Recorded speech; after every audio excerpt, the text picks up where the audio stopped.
Hi everyone, and welcome to our Intel Education Leadership Essentials webinar series. We are in webinar 3 this week. We started with, when we a couple of weeks ago, with the end of PARC, we reflected on the assessments, the online assessments. And last week, we dived deeper into supporting the Common Core standards using technology. And this week, we're actually going to discuss personalizing learning with technology. In today's discussion, we're going to actually be covering characteristics of personalized learning. What does personalized learning mean with technology? Technology is a great way to actually implement personalized learning. It's a great resource, so we'll learn more about that, as well as discuss a little bit about personalized learning and universal design for learning. Today we have a guest with us. We have Jan Manfredi, who's a director of online and blended learning for the High School Network. Hi, Jan. Hi, Jan. Hi, Jan. Hi. And Blanca will be presenting, and I'll be co-facilitating with Jan and Blanca. Great. So just a reminder, we're using GoToMeeting. It may look a little bit different than what you see on this icon over here, but there is a place to ask. There's a chat. You can leverage the chat room to ask questions. You can mute yourself, take yourself off of camera if you'd like. There's just some icons on the side here. And I think that's about it. We're going to actually dive into personalized learning. I know when I think of personalized learning, I heard our new incoming superintendent speak about personalized learning and compared it with the medical profession. When you go to the doctor, you have specialists and looking specifically at the patient. So the transference here is now in education, teachers are working together and collaborating so that we can look at our students and really address the individual needs that our students have. With that, Blanca, I'm going to hand it over to you so we can start talking about the characteristics of personalized learning.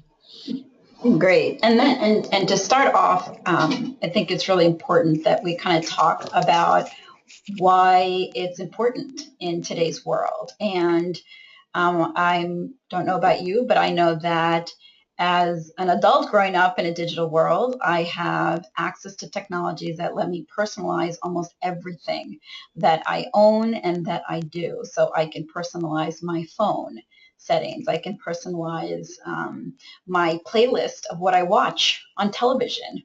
I can personalize my backgrounds on every device that I own. And so I think what's changing or what's different than perhaps when many of us were back in school is the fact that our children are growing up in a world where, they certainly have the ability to personalize many, many different aspects of their life. And so why not their learning? This is a quote that I absolutely love because it's so true. And I'll just read it.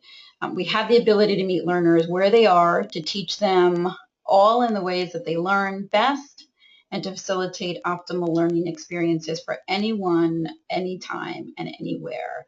We truly have the technology today, right, to be able to, learn on the spot or click on a link if we need to, if we're reading something and we want to learn something more about it. And so I think it's really a unique experience that we can give students because of the different technologies that we have access to. We can learn on the bus, we can learn on the train, we can learn in the middle of a park. And so, times are very, very different today. And so, I guess the goal for us is to find ways to bring that into our classrooms. The United States Department of Education, in their National Educational Technology Plan, defines personalized learning as children who really are driving their own learning, who are learning kind of on the spot and about things that they want to learn about. Students connect learning with interest and passion. So, why do we have to have children learning the same learning skills, studying about the same things? Is there a way that we can really take advantage of what students are interested in and what they're passionate about? They also define it as developing the skills to select and use appropriate technology for learning. And this kind of goes back to what we see in the Common Core, which is this sense that students should be able to use technology strategically and capably to help them address the standards and master content. The question I get asked a lot is, what does a personalized learning environment look like? So this is, of course, a question for all of us to think about, because personalized learning is about the student. And we know how different our students are. They like to learn in different ways. They are comfortable with different technologies. They have different interests, different passions, different methods that they use. And so personalized learning is going to look different in every school, in a classroom, in different places around the world. I do have a video that I want to share, which is kind of a journey that the Baltimore Public County Schools have taken on, and this is this journey towards a personalized learning environment. And this video is going to showcase just different, different people talking about what personalized learning means to them. When I was in school, it just seemed like we were trapped in those four walls. Everything that we needed to know, we had to have the right book to find that information. But now my children seem to know that if they have any question, they can get on a computer device and they can find a good resource to answer their questions. They're beginning to ask questions themselves and wanting to take their learning to the next level and find additional things that they can learn about or extend their learning on. They are being more invested into their instruction. They want to learn more. So it impacts how teachers are planning. So on a normal basis, when I started teaching, we would plan for a week on out. Now it's like we have to plan day to day because the kids bring me information and I want to supply them with more details. So every day I'm going home saying, how can I answer their questions, or how can I get them engaged in what we're doing? We want our students to be technology literate, and so that we're teaching them appropriate means of technology as opposed to running away from it. But we want our students to be engaged, and we want them to be active participants in their learning process. And so from this, we're seeing students taking more ownership of the classroom. One of the things that these devices are allowing the kids to do is to be able to kind of think independently and on their own, as opposed to just sitting there and memorizing facts and figures. The one major thing that we see here is the level of engagement that boys and girls have is a lot higher. You can walk through the building every day, all day, and they're engaged in their learning. They're really beginning to show that they are taking responsibility for their learning. They're owning it. My students are more independent and more responsible than ever before. Research is very clear that when kids are engaged in their learning, that the behaviors will come around, and it has dramatically improved behavior because the kids are motivated to learn and they're cognitively engaged, they're behaviorally engaged. And with that, we have been able to see an 84% decrease in behavior referrals. Because the boys and girls are so engaged, they don't have time to do anything other than, their learning and be responsible for that. Now that he's getting more into technology, he sees that he can pretty much do anything, and my daughter is much more comfortable with technology as well. And I just feel like the kids know that the sky is the limit. My daughter is excited to come to school every day, so that makes my husband and I very happy. They're just excited about learning, and that's great. They're wanting to come in every day, like ready to learn. They're excited about school, they're excited about learning.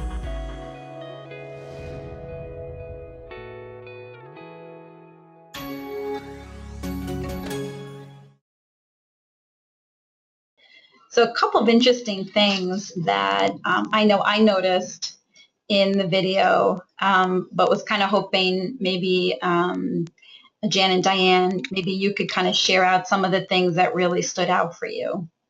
For me, the word engagement, I heard that numerous times, that students were engaged in their own learning. They didn't have, there was no time for behavior issues because they were focused, and they were focused on their work, and they were invested in their learning. They were active participants. That's another phrase that kind of stuck out with me. And they wanted to learn more. So when it's personalized, when it's personalized, you take ownership. That my own reflection is that you just take ownership of your own learning. Yeah, I would agree. They were too busy being engaged to do anything else, which is nice to see. I loved, there was a sign in one of the hallways that kind of was very emblematic for me of the difference, and that said, "We are the class to tweet about." And I thought that was just, you know, a great sign of what the difference in the 21st century learning classroom looks like. You know, that would have been birds chirping when you know, I was in school. Right. But very engaging. I know it was a filmed video, but those kids were, there could have not been a camera in the room, and I would expect that their behavior would have been the same. Right.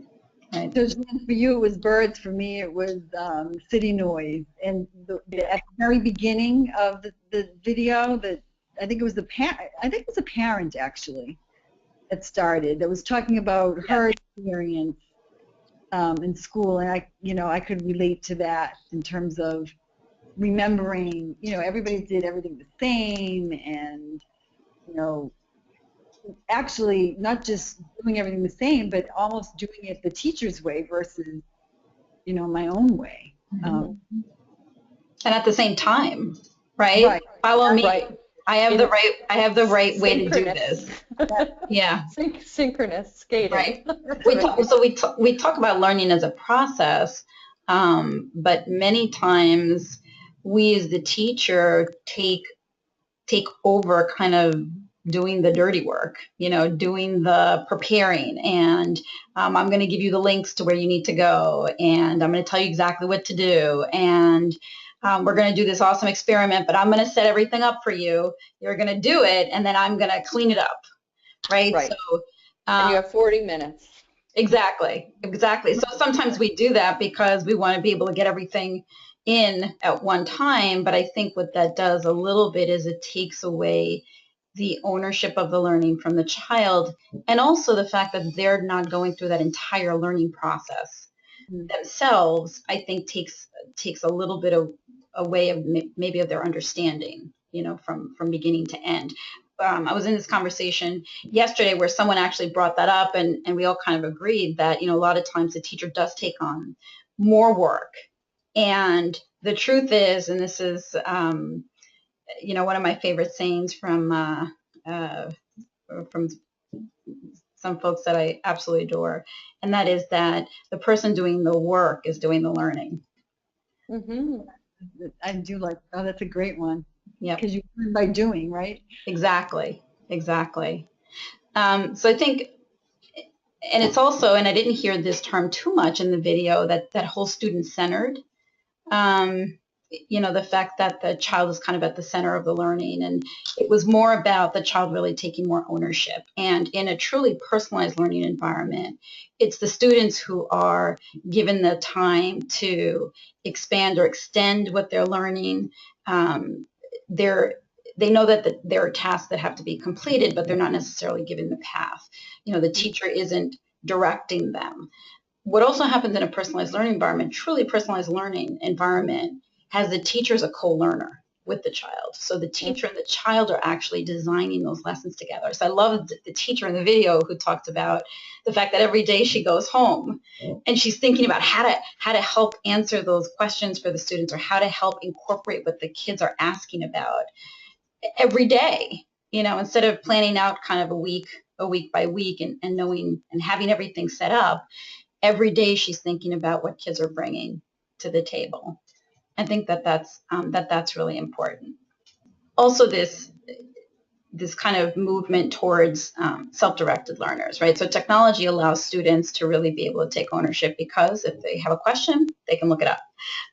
If they want to get some help, they can, you know, find someone online, whether it's an expert to come help them with content, or a friend that they can collaborate with. And so in the classroom, that move towards a personalized learning environment really has kind of the role of the student changing to a more self-directed role, where they're not sitting in rows doing the same thing at the same time. And of course, we also see the teacher shifting their role, right? So we don't have a lot of lectures being given. We might have lectures being recorded and available for students at all times of the day. And we'll talk a little bit about flipped learning and how that supports a personalized learning environment. But that role of the teacher really shifts to facilitator, or as we said a little bit earlier, like to a co-learner. They're learning with the student together. And of course, we have also this kind of mindset that it's not just the teacher who plays a role in the student's learning, but it's also parents and community.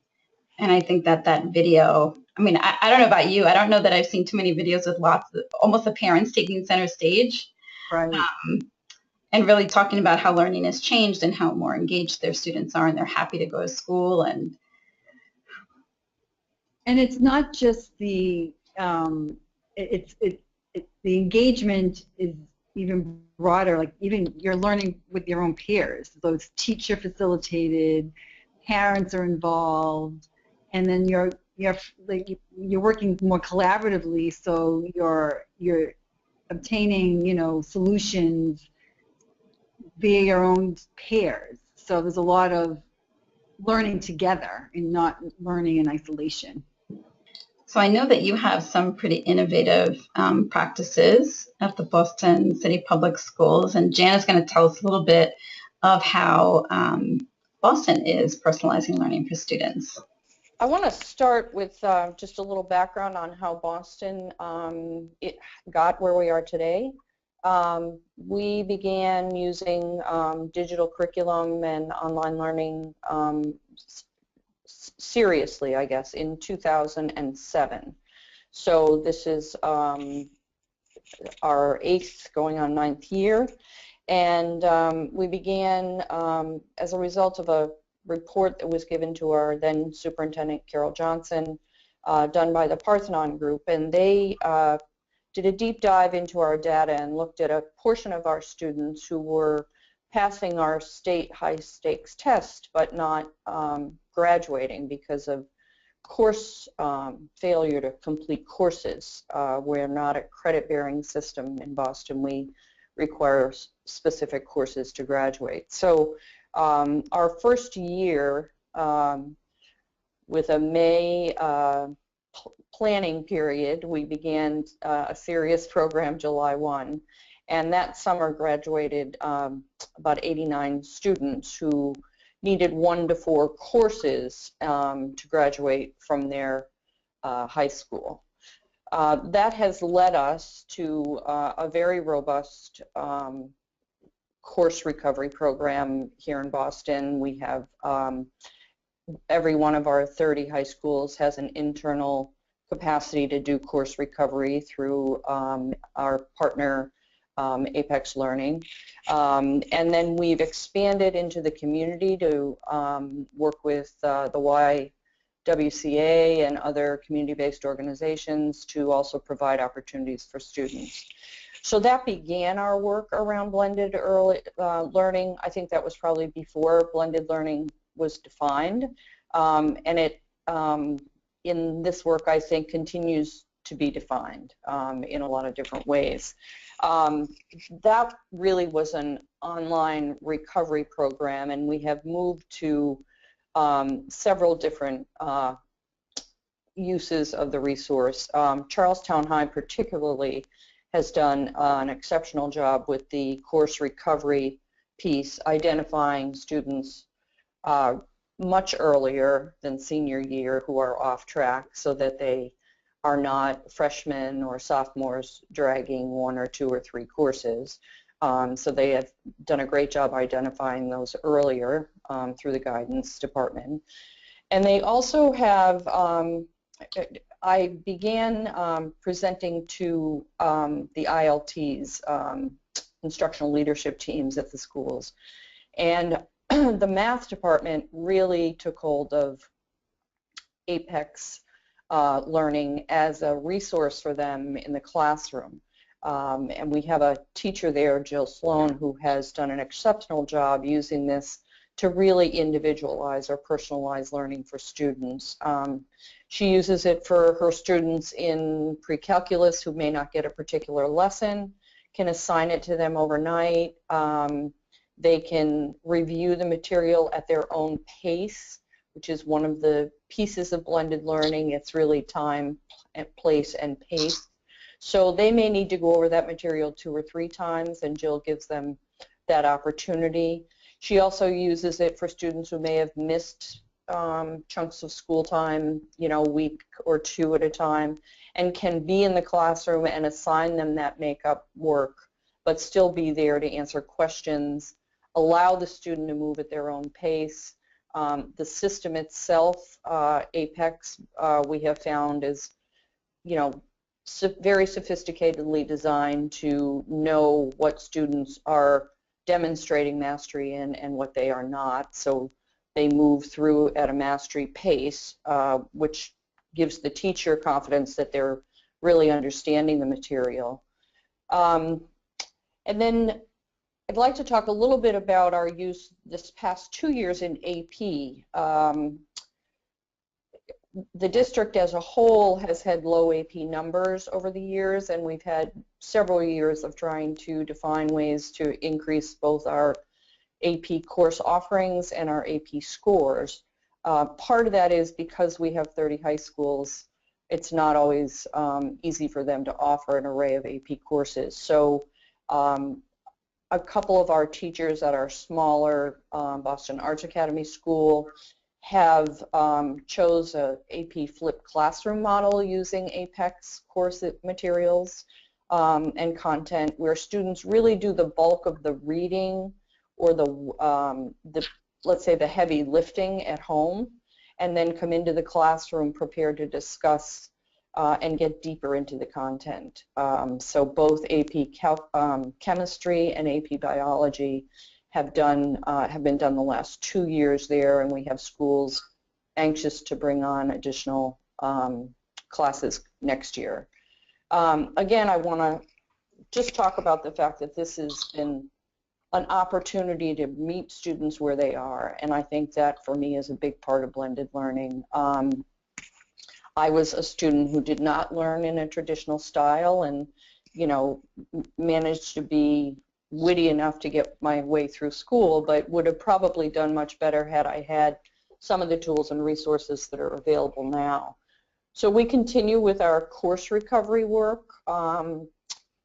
We've added enrichment courses, not just the AP courses, but things like languages, media literacy, psychology, sociology, courses that we can't afford to have teachers full-time for, but can elect to have students take in the classroom.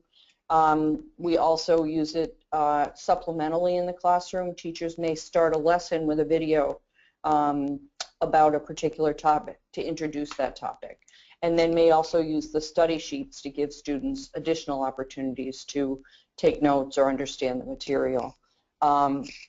Great for remediation, as we talked about, a student who may have missed the content. And for test prep, our state has the PARC testing, and we have used the Apex tutorial system, which is a modified version of the course material that is very PARC-like. And what I mean by that is it mimics the or mirrors the PARC online components, drag and drop, connecting pieces, you know, one answer to another by line or moving objects on a screen.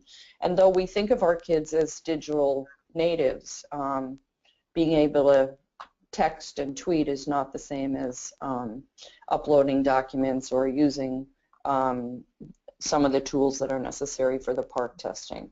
We're moving next year to an AP prep course online, and to me these are all forms of blended learning. It again is meeting and personalizing the resources for the students.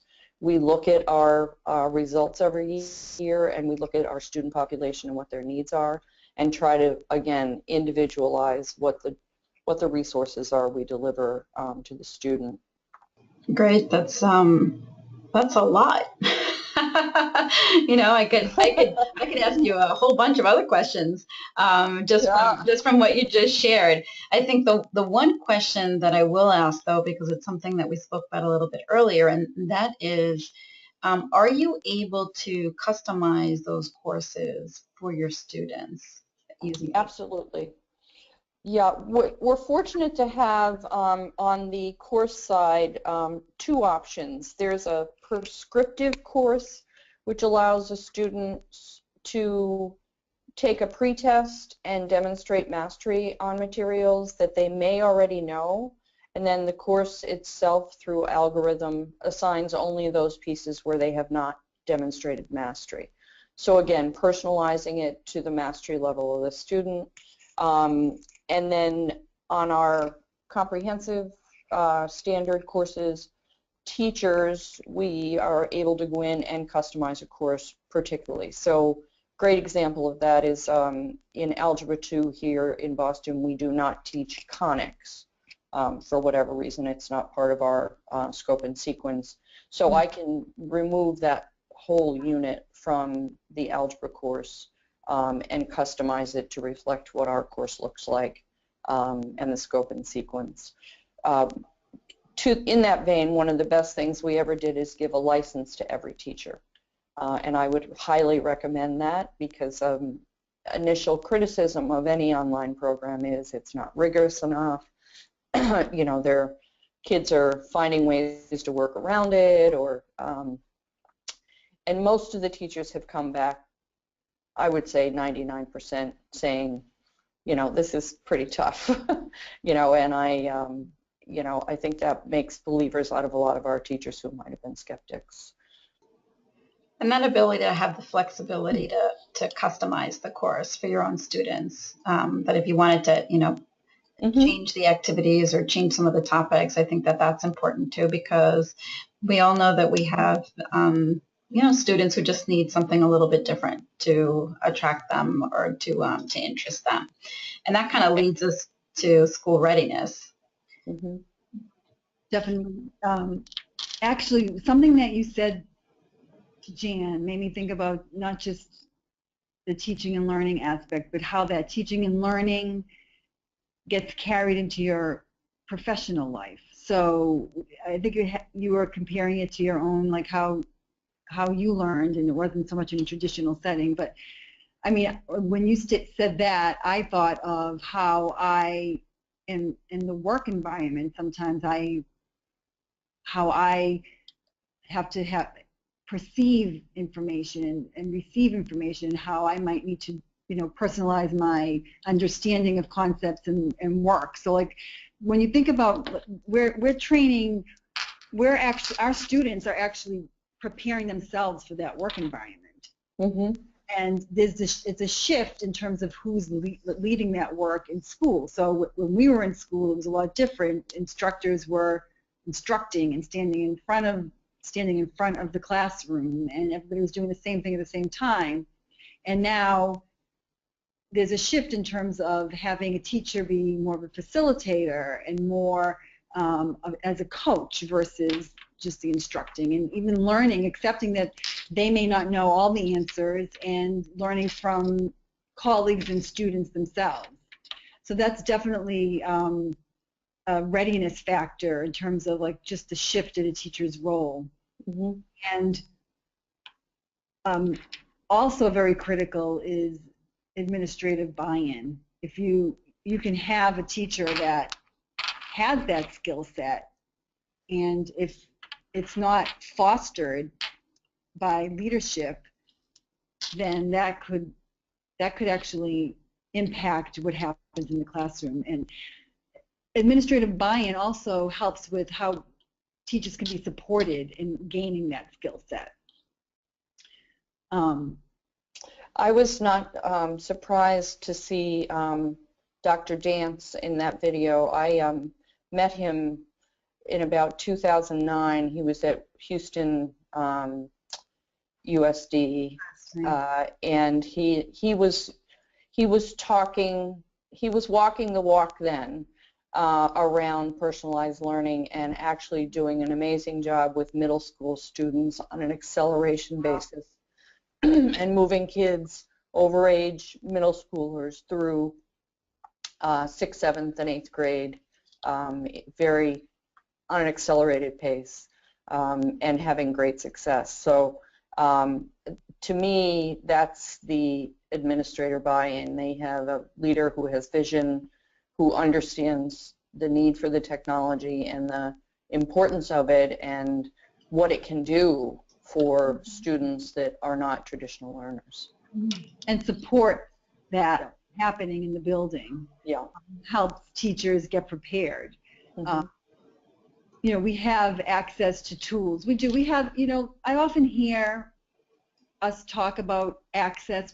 I feel like we do have access. We have access to the internet. It's not always reliable, but it's not always reliable anywhere. And we have tools. We may not be in a one-to-one environment, but we do have access. There are tools out there that teachers can use and students can use, and we just need to be thinking a little bit creatively in some cases. But how those tools are being used effectively is another shift, another element for readiness. So in terms of how are they being used to, you know, access the curriculum? How are they used by students in a creative fashion? And that is aligned to teacher training and practice and experimenting and, you know, even modeling within a school amongst teachers versus having to try something out right away with students. So that's critical in this transition to a more personalized learning environment. And then also, finally, I'd like to just talk about a little bit about the project-based learning and how last week we talked about the Genius Hour, and that to me was a great example of how kids are engaged in exploring and learning something that they want to learn more about. Yeah. It becomes their project and they're invested in it. It kind of aligns right to the video that you shared, Blanca, from Baltimore. Also in Boston, we are actually implementing a new curriculum, expeditionary learning, which really has a lot of that project-based learning philosophy attached to it. So those are great examples of how it's not just you walk into a classroom and it's the students are doing the same thing at the same time. It's very authentic now. And I would add that, you know, it's so important that we give teachers time to plan, to redesign. And, you know, some schools are taking the approach of, you know, scheduling their teachers for common planning time, perhaps, whether it's grade level or content area. Some are creating PLCs, professional learning communities, in their schools and carving out that time, whether it's after school or in an online blended, in some kind of blended fashion. So I think that that's, you know, part of the things that administrators, when we talk about administrator buy-in, it's also the fact that the administrator understands how important it is to help to find that time, whether it's bringing in subs and giving the time, you know, on a regular basis, or it's, you know, looking at that scheduling and making some hard choices about, you know, or creative decisions about how they can make that happen. So in this next section, we talk a little bit about how we can help students have a more personalized learning environment with technology. We know that personalized learning is not about the technology, but the tool itself does allow students the flexibility to interact with content in multiple ways. And we'll talk about the connection to Universal Design for Learning, UDL, which is really about being able to provide access to content in different ways, using different types of tools, and also kind of creating an environment where children can pick and choose, where the way that they're getting access is not being dictated, but that everything is available. And so I have the ability to either, you know, read an ebook if I want to, or read a regular book, in print, or listen to an ebook because perhaps I'm more of an audio learner and that's really what's going to stick with me. Or, I'm able to click on closed caption on a video that, gives me the same kind of information, right? Because we all learn differently. We know that that in a blended learning environment, and Jane, you spoke about this earlier so eloquently, really about how online learning and blended learning allows students to really personalize, have access to the tools that will help personalize that experience for them. So this is kind of the formal definition of blended learning, is that content is being delivered in an online fashion. Content is not just available at school, but it's available 24/7. So it's available in a mobile fashion too. So if I don't have a computer at home and I don't have internet access per se, I can actually just pull out my phone and I can watch that content and get that content using a phone and 4G or 3G. Teachers are facilitating that information both in a building, within four walls, and also being able to do some synchronous and asynchronous teaching, and that students really have, control over that content and when they receive it. And you talked about, students being able to choose the time, place, and the path for which they can learn. So I think that's really important, and I think that's one of the questions that districts struggle with right now, that in a truly one-to-one environment, that child is taking a device home. Sometimes we can't afford that, or sometimes for whatever reason it's just not feasible, and so districts supplement maybe a BYOD program where children are bringing in their devices with access to devices in school. But I think that's when we think about college, career, and life in general, and work, that's how we work.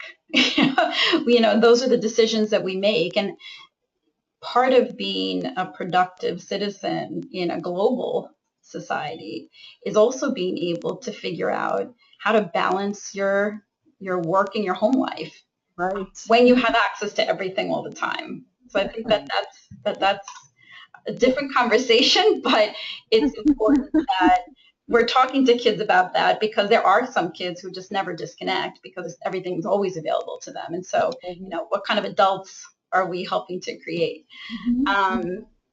I do think you make a great point about access through their phones.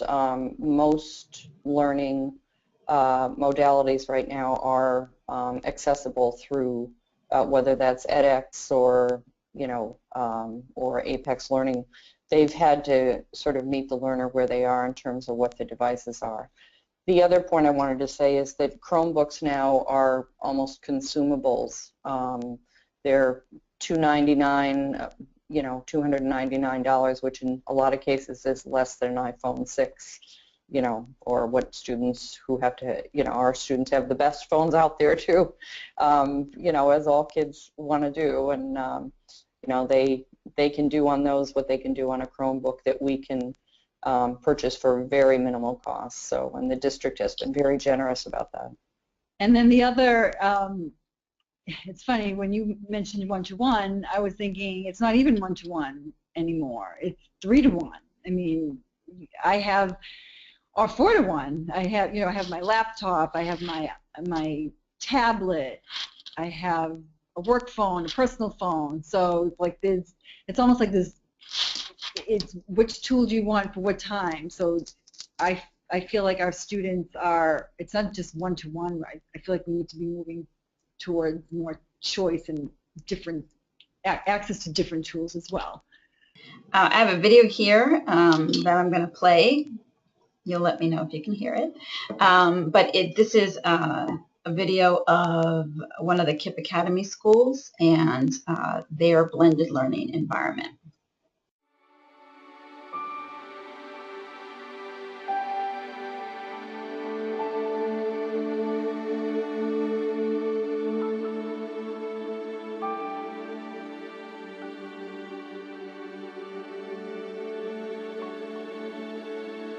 If I could think of one word to describe what a school should do for its students, it's to empower them for the future. And so I chose the name Empower for our school name. For our students to be fully empowered, it means to be strong in mind, body, and spirit. At KIP Empower, we really stress the importance of emphasizing the whole child. We're very fortunate that our students get to start with us in kindergarten, so we get to mold and shape their perspective of what school can and should be for them. We want them to be goal-oriented and live the 4 values, which are work hard, be nice, stay strong, and make good choices. But we also want them to have fun and be kids and learn and laugh throughout the day. Blended learning means we strategically use staffing as well as computers in the classroom to make sure our students are in small groups for the 4 core content areas. They're rotating in specific centers and stations. This allows us to differentiate our lesson plans for the students. The technology in the classroom develops the students' 21st century skills, and because it uses adaptive technology, it will zoom the students forward if they're accelerating, and it'll cycle back if they're struggling. The computers are not intended to replace the teacher. They're intended to focus our attentions better and more systematically on what are the needs of each of our individual children. Data really informs which students go into which groups. The teacher dashboard collects data of how the students are doing in reading, math, writing, and science. This allows us to identify where students are struggling or falling behind. By having our students rotate on and off the computers throughout the day and working in small groups with their teachers, they're receiving a much better education and they're loving the learning process. At KIP, we're all about results. From spelling to math to language arts, they're achieving above and beyond.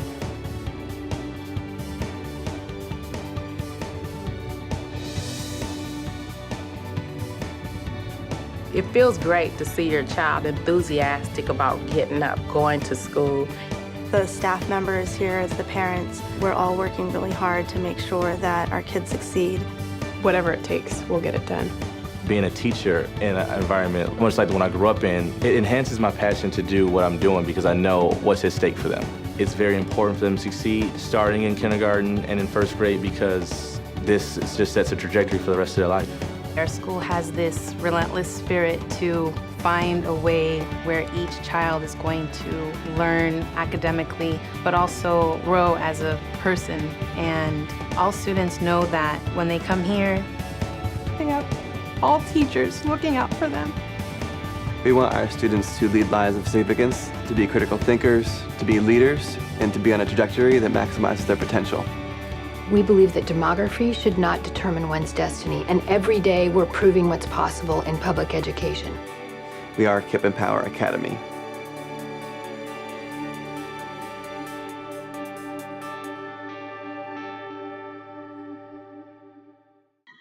That was great. Yeah, yeah. Yeah, and it's not just, when you think about it, it's not just the fact that they have access to content, online in all different ways, but it's also that passion that the teachers in school have for learning. And it's about the space, and I also loved how they strategically use staffing. So, it's almost like it's a team approach for all kids. Mm-hmm. Great.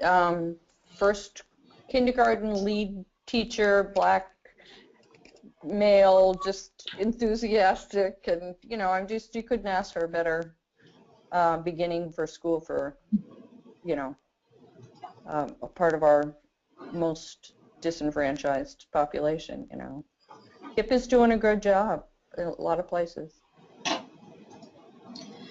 So that's so that was one example of a blended learning model. Another example is one that you spoke about earlier, Jan, and that is that flipped classroom model and being able to provide that content, both in school and out of school, and in formats that are accessible through mobile or laptop or any kind of device that you have. We see that this is a model that more and more teachers are kind of taking advantage of, and I think that has a lot to do with the fact that schools have more access to technology, I think, today than they've ever had. Lots of states have passed budgets to actually help increase access to the internet, or increase or money's just set aside for devices so that each child has the ability to have, those tools that they need. Another aspect of personalized learning, and one that, I think is being embedded more and more in schools, and again, because we have access to so many different types of tools, is this concept of Universal Design for Learning, or UDL. And CAS, the Center for Applied Special Technologies, were really the lead researchers in this type of I guess, learning pedagogy, which started really because they wanted to ensure that children with special needs had access to information, access to content, access to tools that would allow them to receive information all different ways. I had a woman explain UDL to me so clearly and very simply one day, and it's kind of stuck with me, so I'll share it with you. She said, imagine a classroom where the teacher works with the children and says, how do you want to show me that you understand the story that I'm about to read you? And the children go back and forth and they talk about different things. And finally, they come up with that each child is going to kind of create either a drawing or paint a picture or demonstrate through drawing that that they understand what the main idea of the picture was or how a character changed. And she said, and so the teacher sends them off on the way, and the actual classroom is set up so that there's paper and there's an artboard, and children come up in the middle of the room and they pick out a paintbrush, and it can be a paintbrush that has a thick handle or a thin handle. They pick out a colored pencil, and the colored pencil comes in different sizes. They'll pick out crayons, and the crayons come in different sizes and different kinds, and some are multicolored and some are not, and some are thick and wide and whatever. So there is thought given to what children have access to without the teacher necessarily saying, oh, I have all these things for you. It's just a part of what that classroom layout and learning space has every day. So children just kind of go, oh, okay, I'm going to do this. All right, I'm just going to pick this, and I'm going to, and I don't know if, I mean, you may understand it differently, but I just, that kind of stuck with me.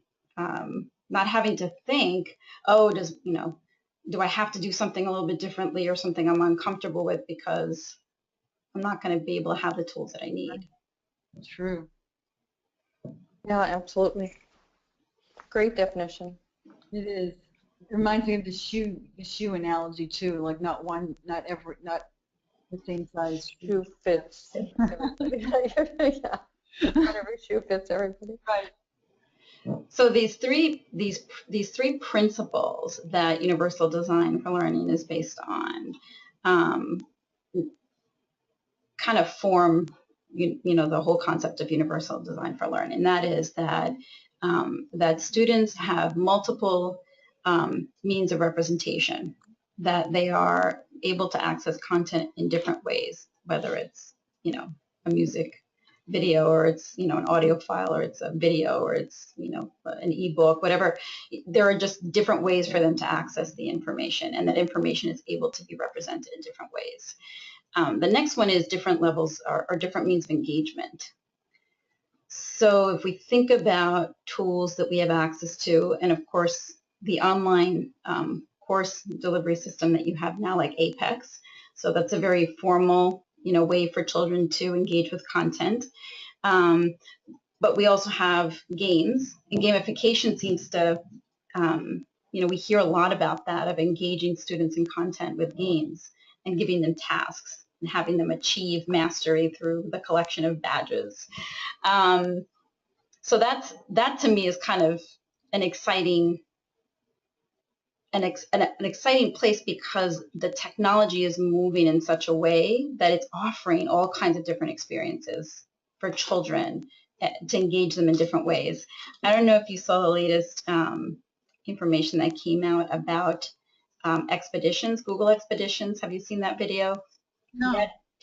So I don't know if you're familiar with Google Cardboard, but Google Cardboard is kind of this piece of cardboard that you put on. It almost looks like the old viewfinders where you used to put them on and you kind of just looked at pictures and you flip through them.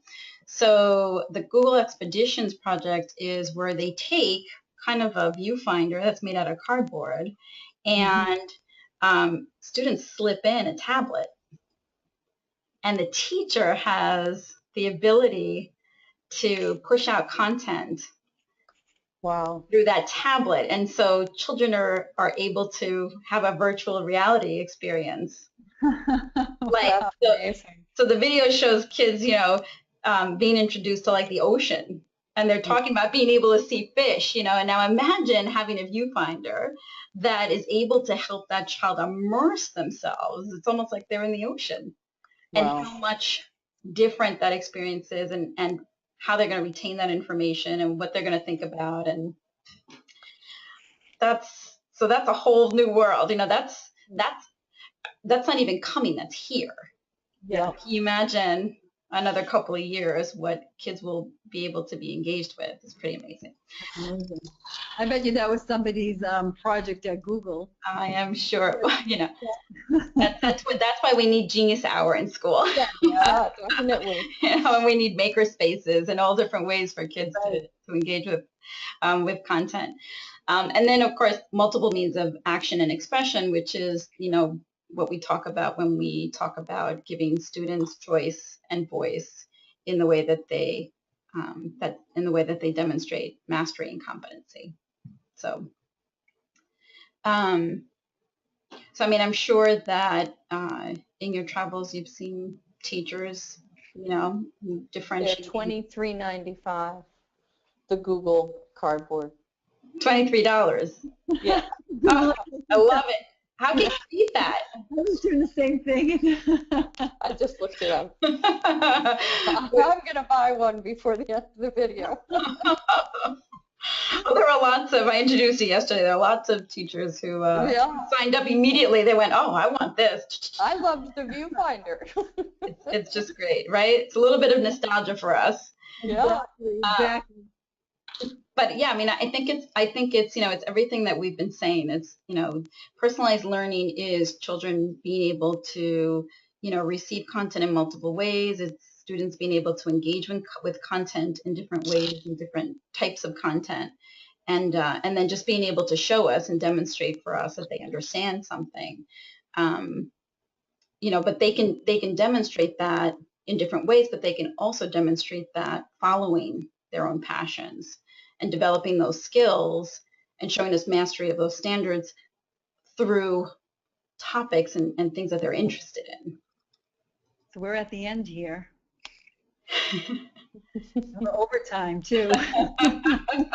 We get off on our tangents or get in deep. Some editing needs to be done here. We're Googling viewfinders, right? So thank you so much. We have one more learning series left, one more webinar in our learning series, and that's next Wednesday, June 10th, and the topic will be supporting a digital approach to implementing curriculum. You'll be able to find all 4 sessions on our YouTube channel and be a playlist coming soon. We're in the process of posting those as we create them. And also, just a couple of resources for you to point you to.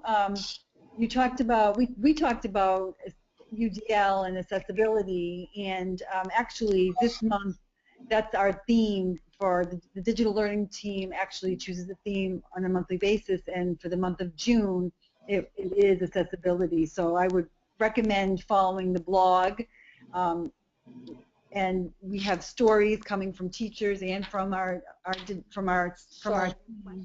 on accessibility and UDL.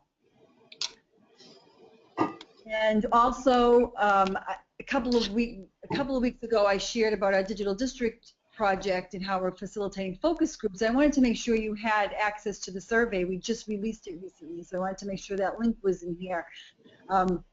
A lot of what we talked about was actually one of the questions is, tell us what the space looks like. It's not just about the digital tools, but it's about what does the environment look like. So please take time to take our survey. We're surveying all stakeholders, students, teachers, parents, administrators, and community members. So I welcome everybody to participate in our survey so we can help drive that vision.